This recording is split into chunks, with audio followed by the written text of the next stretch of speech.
So what I'm going to do here is kind of play around with my background a little bit and start introducing that real light in. So on this layer, I have this small sphere. I'm going to get rid of this layer and I'm going to make a new one. And I'm going to grab some of this stuff right here and I'm going to introduce a backlight to it. And I do that by going into linear dodge add and linear dodge add. And I make my brush really big and use a soft brush for this.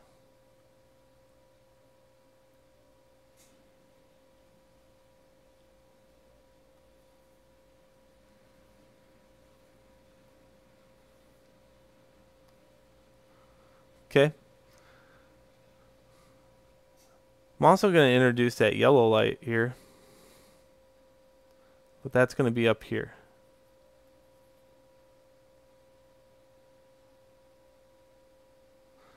Now I can get rid of my palette. And that's how you can wrap your head around light, is the fact now that you have something to kind of look at. I can now grab this very, very bright white, rank it up even further bright, and go along this outside edge of the sphere with this really hot white light.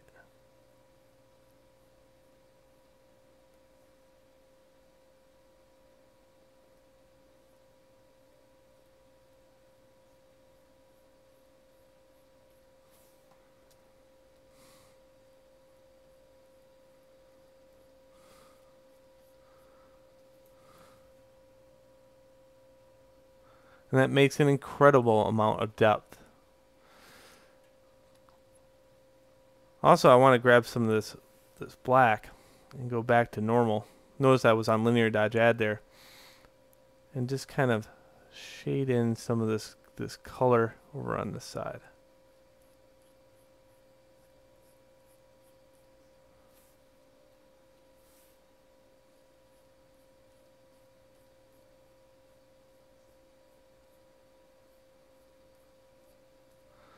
You should always practice this. Always. Always practice with light. Always practice with color. Don't go illustrating a huge piece until you really get the concepts down. You'll get kind of hung up on the idea that, light, all your pieces are going to look flat if you don't get the concepts down. And that's what I really want to stress to you. Now, if this was a sphere that had a little bit more specularity, I can put a nice natural white light right here, and that'll add a lot of detail to it too. So that's my coloring type of approach with students. Work out what your light sources are, work out how that affects color, work out what your shadow area is going to look like. If the background is this color, it's probably going to take on some of the background color. But you can use a very soft brush here to kind of blend all this together and render it out. And it all depends how much you want to render this out. But do this at a very low opacity. Keep your texture in there. A lot of times I see students, they destroy their texture.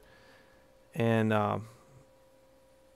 that texture, that underpainting is very important. Because you can see, that really does add a lot into the background of this.